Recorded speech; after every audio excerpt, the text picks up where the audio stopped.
Hey guys, how are you? Today we're going to continue to learn about the Israelites. This time, the Israelites are heading into the promised land. Last week they had disobeyed and they didn't get to go into the promised land until 40 years. And so now today it's different. They have obeyed, the 40 years are over, and here they go. But they have an obstacle. They have to conquer Jericho. Jericho is a story about where God tells the Israelites to march around the city for 6 days. And they had some things they had to do. In the video, you'll learn more about that. But for my purposes, they're going to march around 6 days, and all they could do is march. Think of a huge city. I don't know how big, but just it's huge, and they have to march around it one time every day. Then on the 7th day, the walls, they march around again, and the walls fall down. How cool is that? And they get to go in. Well, the Israelites this time obeyed what God said. They did it. They didn't argue. They respected what he said, and they did exactly what he said. And so we're going to learn about what they did in our story. Have good listening ears on so that you learn all the details. All right, I'll come back and see you in a second. Bye.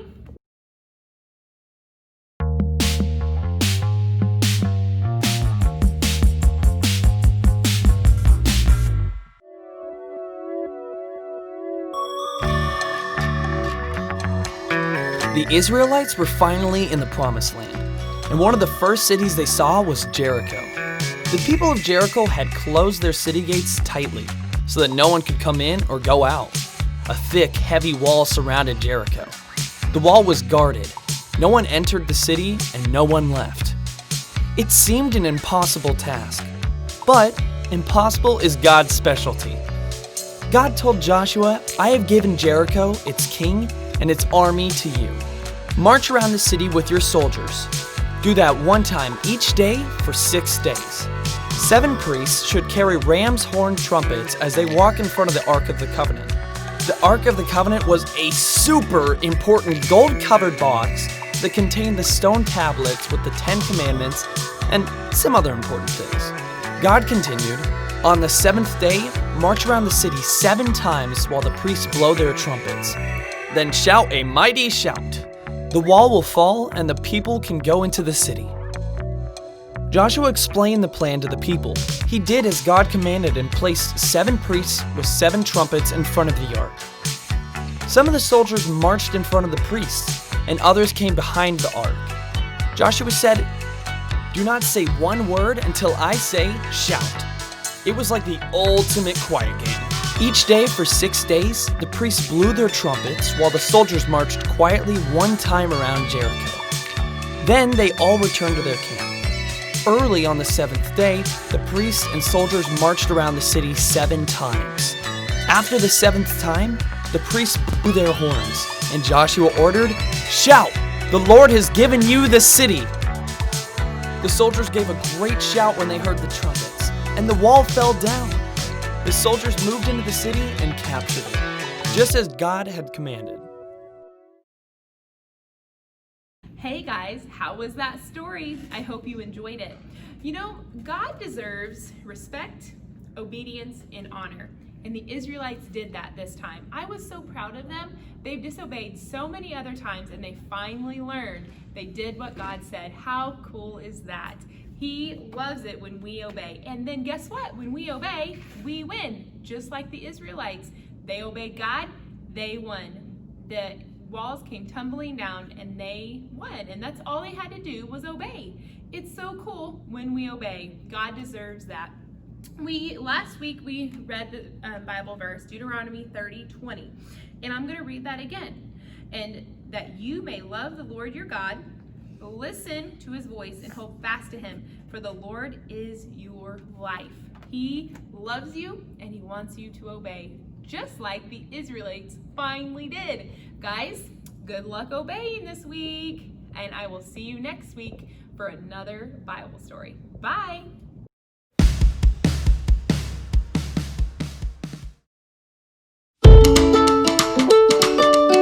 This is Salt Lake City, Utah.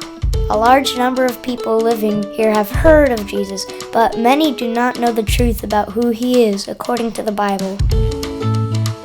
There is another big group of people who choose not to believe in God or His Son Jesus at all. In fact, less than 2% of people living in the city claim to love and follow Jesus. This is a small number, and this makes Salt Lake City a city in need of the gospel. 2% might be a small number, but God does big things with little numbers. Missionaries and believers in Salt Lake City have hope and a vision for this place. They have seen how God changes lives through churches. So they are trusting God to start a gospel-centered church in every community, and that many people will have the opportunity to hear and respond to the true claims of Jesus Christ. Missionaries and Christians in Salt Lake City need us and our churches to help make this vision happen. They need our prayer support and our offerings to help provide resources for new churches. This is Salt Lake City, where 2% plus God plus God's people will be more than enough.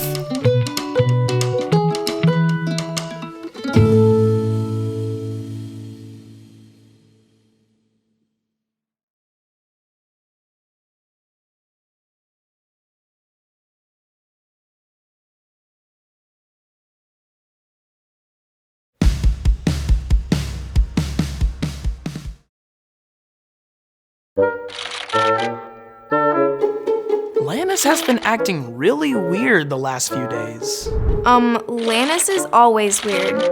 I think that's what the name Lannis means. I saw that kid dip his lima beans in applesauce. Kablamo! I wouldn't do that on a dare. Gross.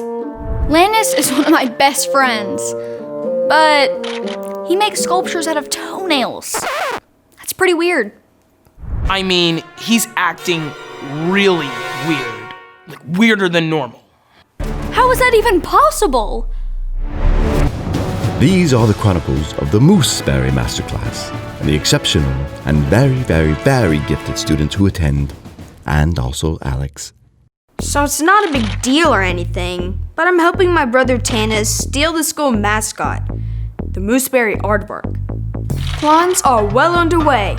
I've acquired blueprints of the entire school, made an after-hours escape route, secured the proper equipment, and the most important element, I must become Linus, and he must become me. I have a special clearance to the computer security archival server, but only Tanis knows how to override the mainframe without causing a disruption in the security feed, so... guess I'm his alibi? It's the perfect plan. No one will ever suspect it was me.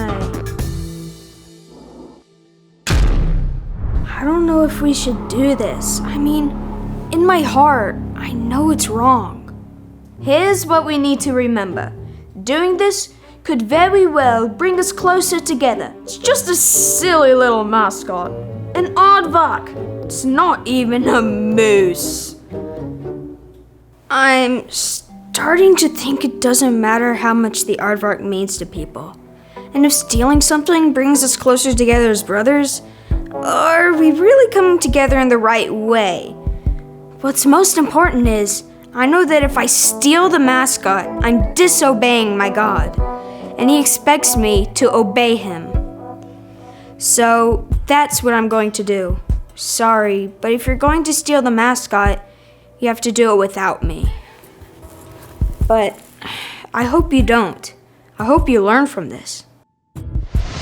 Terrible news! The Mooseberry aardvark has been stolen! Oh no.